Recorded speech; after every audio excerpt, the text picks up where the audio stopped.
Bem-vindos ao Treino a Consciência. Eu sou o Marcelo Graça e este é o podcast que procura aumentar a tua consciência acerca do exercício e saúde com base em evidência científica. E agora, vamos! Bem-vindos aqui ao episódio número 4. Eu hoje queria falar acerca aqui de uma verdade chocante relativamente à perda de massa muscular e de força muscular com o avançar da idade. Uma condição clínica que se designa por sarcopenia e dar-te ainda 5 estratégias preventivas no final do mesmo episódio para que possas implementar já a partir de agora no teu dia-a-dia.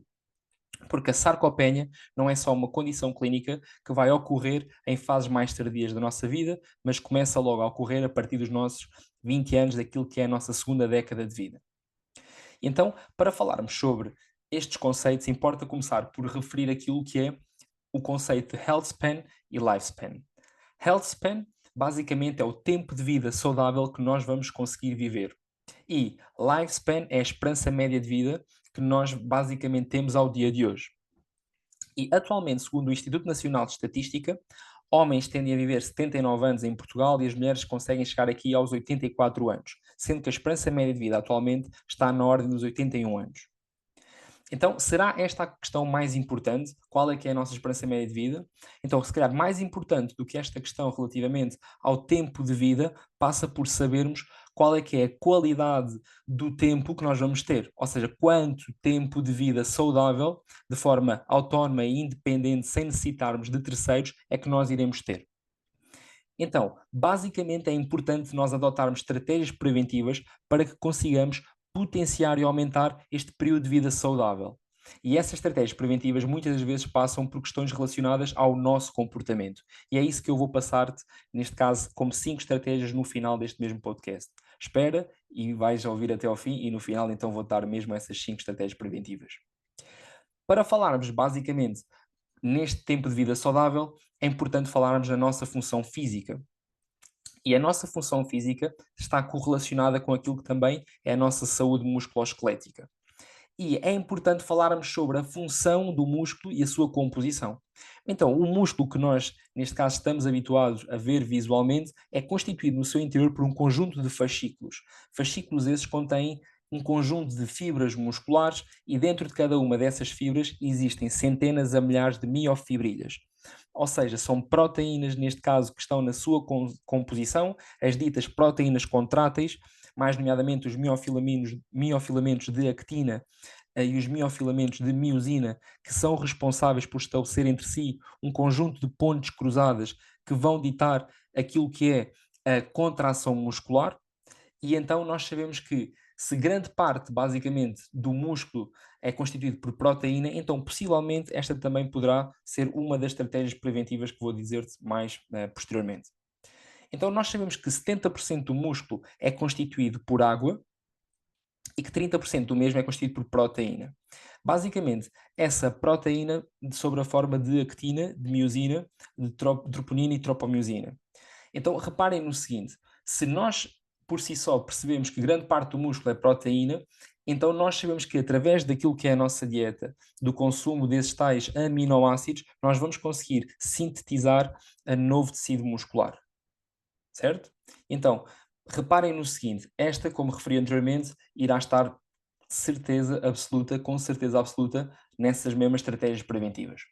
E o que nós sabemos também ao dia de hoje, segundo aqui um artigo elaborado por Stanford em 2023, nós sabemos que existem aqui um declínio da massa muscular se formos basicamente sujeitos inativos e sem termos em consideração aquilo que é uma correta ingestão, uma correta dieta no nosso dia a dia, naquilo que é a massa muscular esquelética e a força muscular. E as causas principais, então, para ocorrer esta dita redução, que tem como nome sarcopenia e que tem como definição a perda de massa muscular e da sua função, incluindo força e desempenho físico, através do processo de envelhecimento. E as causas para esta sarcopenia são as seguintes: uma redução da atividade física, uma redução da ingestão de proteína naquilo que é a dieta que a pessoa tem, a inflamação, um processo inflamatório decorrente também desta que está associada à atividade física e à proteína, uma disfunção mitocondrial, que basicamente são as fábricas de produção de energia que nós temos dentro do músculo esquelético, que são responsáveis por produzir ATP, também muito importante para aquilo que é a contração e a preservação musculoesquelética. Questões também associadas a uma inatividade física, vem o aumento do tecido adiposo intramuscular, que vai por si só fazer com que haja um aumento da produção de uma adipoquina, que basicamente é uma citoquina que é produzida pelo tecido adiposo, que se chama TNF-alfa, que se designa por fator tumoral de necrose tumoral alfa, que é responsável por basicamente aumentar os níveis de resistência à insulina, que também é outra das causas responsáveis por esta sarcopenia. E é engraçado, nós olharmos aqui para a palavra sarcopenia, porque esta também advém de duas palavras gregas, a palavra sarx e a palavra penha. A primeira diz respeito à carne e a segunda, penha, diz respeito à perda. Então, perda de carne, aí advém o nome de sarcopenia. E o trajeto e as taxas de declínio de massa muscular esquelética e de força muscular não são idênticas no decorrer do processo de avançar de idade. A perda de força muscular pode ser aqui 2 a 5 vezes superiores à perda de massa muscular esquelética. E estes dados que estou a referir e que vou referir estão presentes nesse mesmo artigo, que vou deixar também aqui nas referências deste episódio. E nós sabemos que, a partir logo dos 50 anos, no que diz respeito à massa muscular esquelética, existe um decréscimo de 0,5% a 2% ao longo dessa década. Na década dos 60, existe um declínio da massa muscular esquelética na ordem dos 4% a 5%, e após, neste caso, essa mesma década, na década dos 70, pode existir um declínio na ordem dos 7% a 8%. E se agora formos ver os valores no que diz respeito à força muscular, existe um declínio que é, neste caso, 2 a 5 vezes superior, e que na quinta década, ali durante os 50 anos, existe um decréscimo da força muscular na ordem dos 3 a 4%, não os 0,5% a 2%. Aqui na década dos 60, existe, neste caso, um decréscimo de força muscular entre 9 a 10%, e aos 70 anos, entre 11 a 12%. Então aqui é possível perceber que grande parte daquilo que é a função física pode ser atenuada através de um conjunto também de estratégias preventivas. Certo? Mais do que nós estarmos constantemente a reagir aos acontecimentos que nos vão ocorrendo ao longo da nossa vida, é importante nós, de forma proativa, não reativa, adotarmos um conjunto de medidas para que possamos contra-atacar estes valores associados àquelas causas anteriormente referidas. E se por si só não bastasse, eu queria falar-vos aqui de um termo para nós percebermos que, na verdade, isto não só acontece para pessoas em fases adiantadas da sua vida. Reparem no seguinte, este mesmo estudo de Stanford apresenta que entre os 20 a 80 anos, nós perdemos aproximadamente entre 35% a 40% da massa muscular esquelética. Então reparem, este valor aqui é importante termos em consideração, porque estas estratégias que vou referir no final do episódio não estão só adequadas para pessoas a partir dos 50 anos, mas para pessoas desde logo a partir dos seus 20 anos de idade. Lá está. Temos que adotar estas mesmas medidas como forma preventiva e não reativa. Este é uma das grandes conceitos que eu até vou querer abordar num episódio posteriormente. E então, por si só, nós conseguimos perceber que nós somos os agentes promotores de saúde da nossa própria vida e nós não podemos deixar isto em vão. Também existe aqui uma correlação muito importante entre, basicamente, a demência e a função musculoesquelética, a saúde muscular. E nós sabemos que a demência está associada a perdas de memória, a dificuldade na tomada de decisão, a diferenças em condições do humor associadas a questões de ansiedade, stress, depressão. E então nós sabemos que, atualmente, segundo a evidência, existe a produção de uma mioquina através da contração muscular designada por BDNF, fator neurotrófico derivado do cérebro. E esta mioquina é responsável por preservar e potenciar o crescimento dos nossos neurónios e aumentando também aqui a dimensão e o número dos mesmos. E isto vai atenuar estas mesmas condições. Se calhar, possivelmente, se nós tivermos então em consideração o aumento do estilo de vida mais fisicamente ativo, nós conseguimos diminuir os valores de prevalência que são atualmente na ordem dos 55 milhões a nível mundial. Questões como Alzheimer, Parkinson, são tudo questões que nós podemos então atenuar para que não só, como falei anteriormente, haja a atenuação daquilo que é a função física, mas também com que haja agora uma atenuação daquilo que é a função cognitiva. E então, reparem, o exercício físico, o estilo de vida ativo, é uma estratégia, sobretudo, bastante importante para nós conseguirmos preservar durante o maior tempo daquilo que é a nossa vida, a função física e cognitiva. Por fim, agora queria então falar-vos acerca destas mesmas estratégias preventivas, que num artigo produzido, neste caso por Rogeri et al. Em 2021, que também vou deixar aqui na descrição deste episódio, eles falam-nos basicamente de 5 estratégias para atacar, para, neste caso, atenuar a sarcopenia. Então, estratégia número 1. Na nossa dieta, nós devemos estar a consumir entre cerca de 1,6 gramas por quilograma do nosso peso a 1,8 gramas por quilograma do nosso peso de proteína.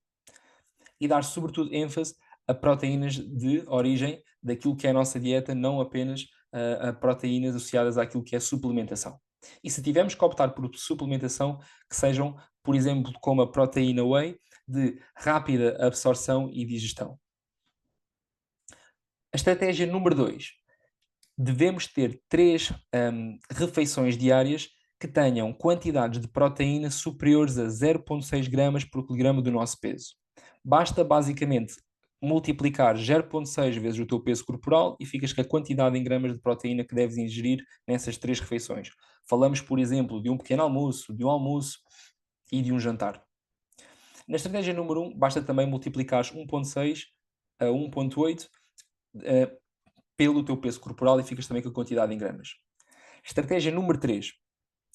Adota um balanço energético, a diferença entre aquilo que tu consomes e aquilo que tu gastas, um balanço energético neutro ou positivo, para potenciar aquilo que é a síntese proteica.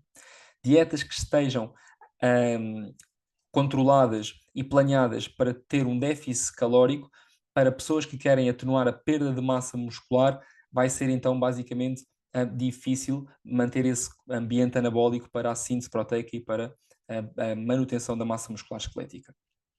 Estratégia número 4. Procura estar menos do que 6 horas em comportamento sedentário no teu dia ou adota uma atividade física que te permita dar entre 6.000 a 10.000 passos por dia. Por fim, a mais importante, a meu ver, acaba por ser esta que também depende do teu comportamento. E basicamente, neste artigo, refere-se que pessoas devem realizar pelo menos 2 vezes treino de força naquilo que é a sua semana. Então reparem, se nós adotarmos estas 5 estratégias preventivas, nós conseguimos atenuar e preservar basicamente aquilo que é a nossa massa muscular esquelética e a nossa força muscular, mantendo aquilo que é o nosso bom funcionamento físico e cognitivo e aumentando aquilo que é o nosso período de vida saudável, e temos que pensar nestas 5 estratégias como algo que nós podemos tomar em consideração e realizar proativamente. Certo? Então eu vou recapitular as 5. Tem um consumo de proteína na ordem dos 1,6 a 1,8 gramas por dia de proteína. Basta multiplicares 1,6 entre 1,6 a 1,8 vezes o teu peso corporal. Estratégia número 2, tem 3 refeições diárias na ordem dos 0,6 gramas por quilograma do teu peso. Basta multiplicar novamente pelo peso corporal do 0,6 e tens a quantidade em gramas. Procura estar em balanço energético positivo ou neutro. Procura também realizar cerca de 6.000 a 10.000 passos por dia ou evita estar, basicamente, mais do que 6 horas em comportamento sedentário. A última estratégia é realiza pelo menos 2 vezes treino de força na tua semana. E assim irás alcançar, basicamente, uma boa longevidade e qualidade de vida. E basicamente o que eu procurei fazer foi dar-te aqui evidência científica que suportasse então todo este conteúdo que acabei de passar agora. Se gostaste deste episódio, só te peço um conjunto de coisas, neste caso. De forma breve, peço-te que possas subscrever, se estás a ver no YouTube, o canal Train with Brain, Se estiveres no Spotify, segue neste caso o podcast e partilha este episódio com quem aches relevante e que possas também dar estes 5 inputs para que a pessoa possa levar para a sua vida, e isto vai ajudar basicamente a cumprir com aquilo que é a minha missão: aumentar a qualidade de vida e promover exercício com base em evidência científica. Muito obrigado e força! Obrigado pelo tempo que dedicaste a ouvir este podcast. Espero-te na próxima terça. Um grande abraço e vamos!